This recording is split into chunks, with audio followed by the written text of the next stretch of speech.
আজকে সকালে ঘুম থেকে উঠে চলে গেলাম কলেজে। আজকে বেসিক্যালি কলেজে আসা হইছে আমাদের আজকে ফর্ম ফিল আপের ডেট ছিল।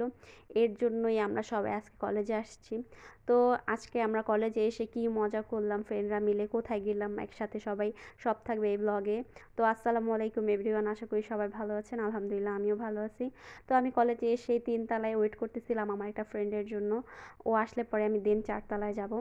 তো আমি পরে শুনতে পেলাম যে ও আমার আগে এসেই 4 তলায় চলে গেছে। তো এরপরে আমিও 4 তলায় চলে যাই। এসে দেখি এই যে আমার সেই ফ্রেন্ডগুলো আমার জন্য ওয়েট করতেছে, আর ওখানে ওরা দেখতেছি ছবি তুলতেছিল, কিছু ফটোশ্যুট করতেছে। আর এখানে আমরা ওদের সাথে কথা বলতেছি, আবার মাঝে মাঝে ওদের ফটোশ্যুটে ডিস্টার্বও করতেছি। তো 4 তলায় এসে আমাদের কাঙ্ক্ষিত কাজ ফর্ম ফিল আপের করা, এটা আমাদের করা হয়ে গেছে। তো হয়ে যাওয়ার পরে আমরা এখানে ফ্রেন্ডরা মিলে একটু আড্ডা দিতেছিলাম।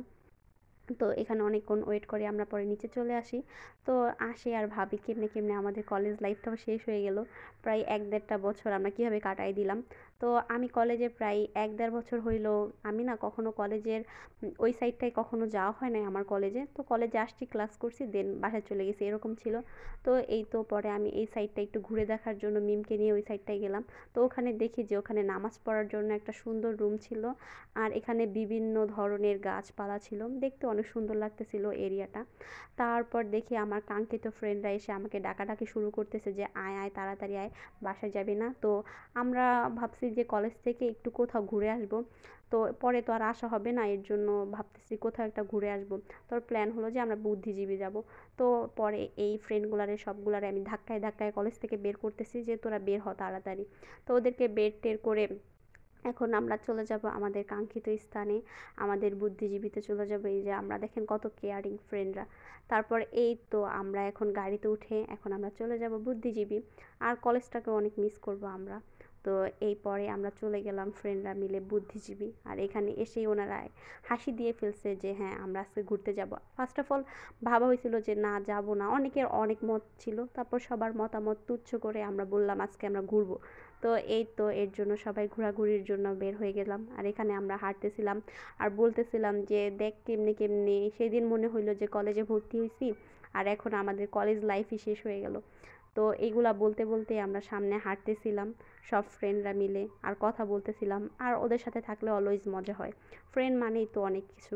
তারপরে সবার থেকে একটু দূরে এসে আমি আর আমার বেস্টি একসাথে হাঁটতেছি হাত ধরে, আর ওনাদের দুজনকে সামনে পাঠাই দিতেছিলাম, মানে আমরা জোড়া জোড়া হয়ে গেছি ফ্রেন্ড, ওরা দুইটা সামনে আমরা দুইটা পিছে, এভাবে হাঁটতেছিলাম। তারপরে এই তো আমরা বুদ্ধিজীবীর গেটের কাছেই চলে আসছি। তো এক এক করে আমরা সবাই বুদ্ধিজীবীর মধ্যে প্রবেশ করতেছি, আর আমরা ঘুরতেছি, মানে ঘুরবো এর জন্য দেখতেছি, ওদেরকে বলতেছে আমাদেরকে নিয়েই যা, তোরা একলা একলা কেন আগে যাইতেছিস? তারপর বলে তোরা তো হাঁটতে পারতেছিস না। পরে ওদের সাথে কথা বলতে বলতে এই তো আমরা এখন বুদ্ধিজীবীর উপরে উঠতেছি, আর আশেপাশটা একটু দেখতেছি বুদ্ধিজীবীর। আর ভাবতেছি বুদ্ধিজীবীতে যেয়ে কী খাওয়া যায়, যদি ফুচকা বা বেলপুরি কিছু একটা পাওয়া যায় তো আমরা ওইটা ট্রাই করব, এখানে খাবো আর কি। তো এই তো আমরা এর জন্য যাইতেছি, আর ফ্রেন্ডরা মিলে কথা বলতেছি, বিভিন্ন কথা হইতেছিল এইটা ওইটা সম্পর্কে, বিভিন্ন কথা ফ্রেন্ডদের সাথে থাকলে যেসব কথা হয় ওরকম কথাই বলতেছিলাম আমরা, আর বিভিন্ন মজা করতেছিলাম এখানে। পরে আমরা ভাবতেছি যে কি করব। পরে সবাই নিজের প্ল্যান শেয়ার করলো যে এসএসসির পরে কোথায় কে কী করবে, কে কোন ভার্সিটিতে ভর্তি হবে, বিভিন্ন কথা আমরা বলা শুরু করলাম। মানে একটু আপনার ফ্রেন্ডলি টাইম কাটানোর জন্য আমরা আর কি বুদ্ধিজীবীতে আসা হইলো। তো এই বুদ্ধিজীবীতে আসে এরপরে আন্টির সাথে দেখা হইলো যে আন্টি ফুচকা বিক্রি করতেছে, আর মেয়ে মানুষ ফুচকা না খেলে কি হয় বলেন তো?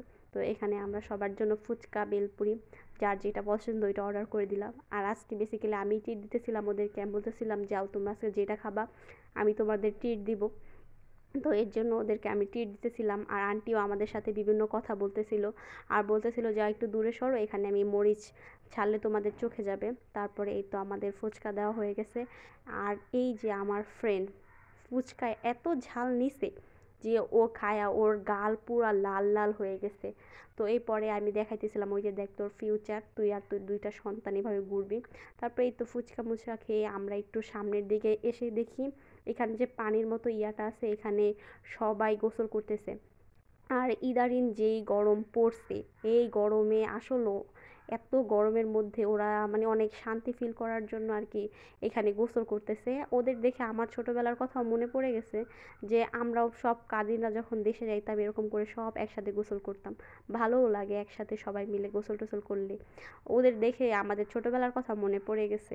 ভালোই লাগতেছিল ওদেরকে দেখে, মানে ছোটোবেলা দেখতে পারতেছিলাম আমাদের নিজেদের, এইটা মনে হইতেছিল আমাদের আর কি। তারপরে আমার একটা ফ্রেন্ড রোদ আর সহ্য না করতে পেরে সেই দূরে যায় বসেছিল, আর ওরা ওদের মতো ইচ্ছা মতো গোসল করতেছে, এক একজন মনে হয় এটা ওদের জন্য সুইমিং পুল ছিল। তারপরে আমরা এই তো মানে বের হইছি, বুদ্ধিজীবীতে বের হয়ে আমরা একটা ঝালমুড়ির দোকান পাইছি, তো এখান থেকে আমরা সবাই ঝালমুড়ি নিয়ে নিলাম। আর এখানে ঝালমুড়িটা ভালোই মজা ছিল। তো সবাই ভালো থাকবেন, সুস্থ থাকবেন, আমাদের জন্য দোয়া করবেন। আল্লাহ হাফেজ।